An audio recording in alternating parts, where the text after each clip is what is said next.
Our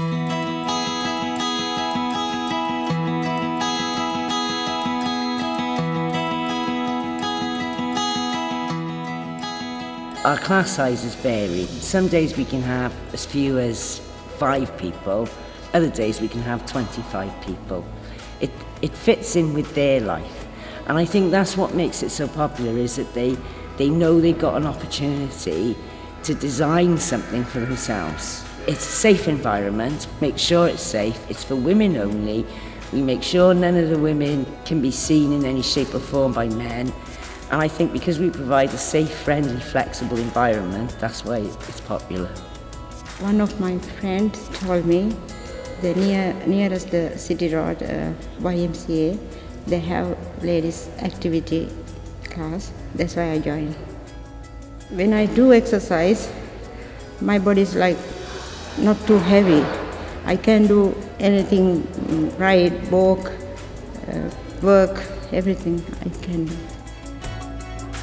Ladies are good, nicely talk and friendly.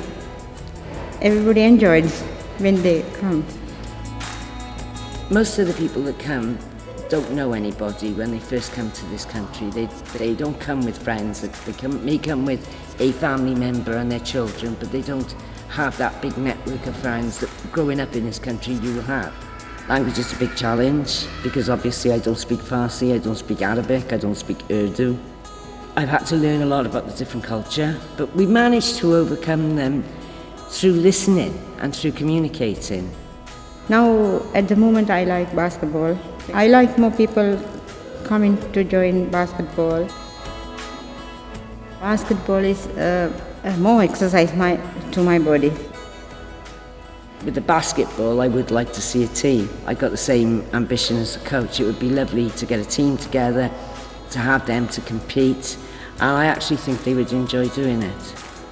The other important thing is the crash as well, because the crash I think is key to it working, and we've got some great people working in the crash who help it, you know. It's not just about coming here and keeping fit. It's about coming here, keeping fit and making friends.